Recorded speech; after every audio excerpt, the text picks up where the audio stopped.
Good morning. Welcome to your card of the day for Thursday the 13th and Friday the 14th of February, and or depending what side of the dateline you're on. Now, the card that my team drew for us today, when I say drew for us today, I shuffle the cards until one pops out or flips. And it's always a very relevant card. I've been testing this for years and years and years. I started doing this. When did I buy my first deck of cards? 1977, 1978. So here we have the willow. Our card of the day is the willow. Now I think we've had this before, but I can't remember if we have or not. Age is good like that. So I look at this card, and what I'm really seeing today is the tears, the drops of water that are coming from Query the Sun. Whatever that is, it looks like a sun and a cloud, and the drops of rain are coming from the cloud. And of course, the willow loves water. The willows grow along waterways. Their roots go very deep, and I'll tell you what it says about the card here. It says that and I don't know if I'm pronouncing this right, but I would say Ainu people of Japan. I had a couple of friends who speak Japanese, they might be able to correct me. But the Ainu people of Japan believe that the human backbone was originally formed from the bending length of a willow branch. Because there's something human about that stooping form of a willow tree. Like someone in mourning. Like someone who's bent over their pain. As we do, we kind of bend over our pain. We keep it safe. We try to keep it's safe because that grief is all we've got left of the love that we once shared with somebody. And yet it doesn't matter how hard that the wind blows on that willow tree, it just bends. It doesn't allow itself to be broken. Willows are incredibly bendy. We use the willow canes in basket making. And even when the river wears away at its bank, the willow's roots remain deep and steady. So the willow remains safe and strong, even under the winds and when the storms come through with the wind, and when storms come through with the rain and the river water as it absolutely goes, as it floods, the willow remains. In fact, in New Zealand, we have a willow tree which we call that Wanaka tree, which was originally a fence post. And it has regrown, and it stands there as a stark reminder of how resilient the willow really is. And people come to New Zealand and go to Wanaka just to photograph that tree. If you do a Google search for that Wanaka tree, you'll find hundreds and thousands of photos. So what the willow teaches us, through the willow we learn to grow through adversity, to hold on until the storm has passed.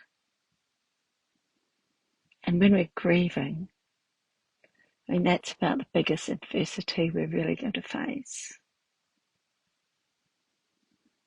So the willow's here to remind us to hold on, to just hold on, one foot after the other, one breath at a time,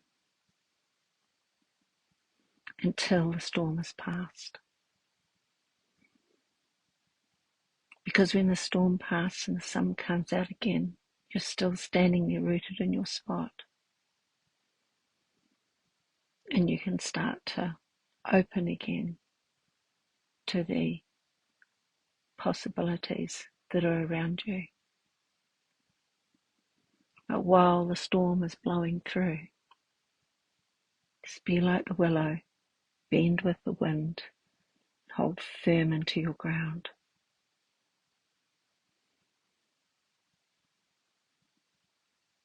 They're just reminding me to remind you to ground, the importance of grounding.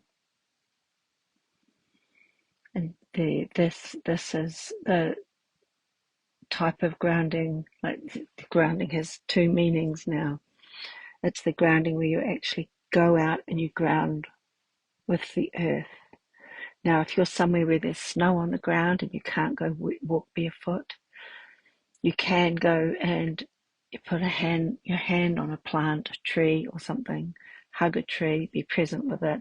You should make physical contact with it. And you can use visualization to see yourself connecting through to the earth with that tree.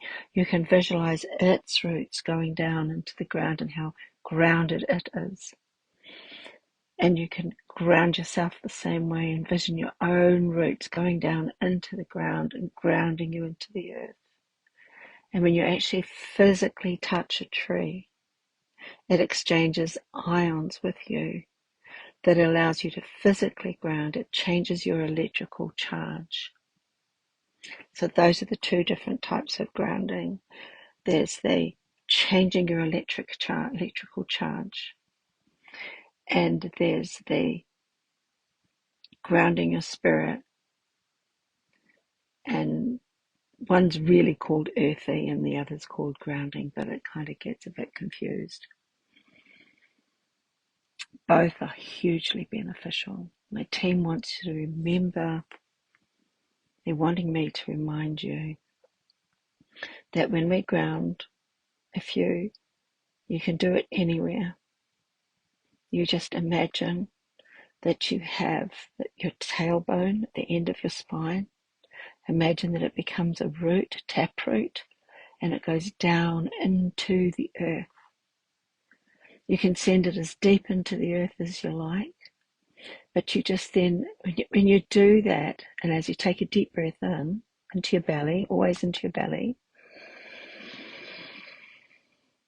and as you exhale, you allow all of your energy to drop down through that taproot into the earth. And that will make you feel so grounded. You can say the affirmation, I am grounded. And you'll feel yourself just settle in to the ground and to the earth. And it will help you, what's the word? It will help you feel more balanced within yourself as you're riding through the storm. So, be like the willow. Bend with the wind, bend with the storm, while your roots are strong in the earth, so that you're not going to get blown away. And when it comes to grief, your earth is friends, family, your home, your pets, anything that gives you your sense of place.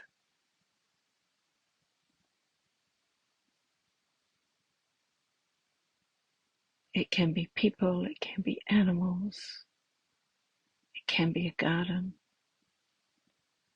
But every single one of us has something that gives us our sense of place. That's something that will help to keep you firmly in place. It's where your roots are. And that allows you to bend with the winds, with the storm of the tsunami of grief. Okay. Well, I hope you have an absolutely blessed day.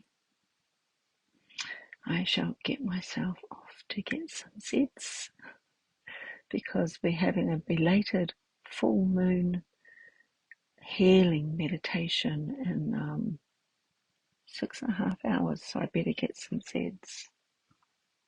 Okay, have a blessed day. I'll see you tomorrow morning. Good night.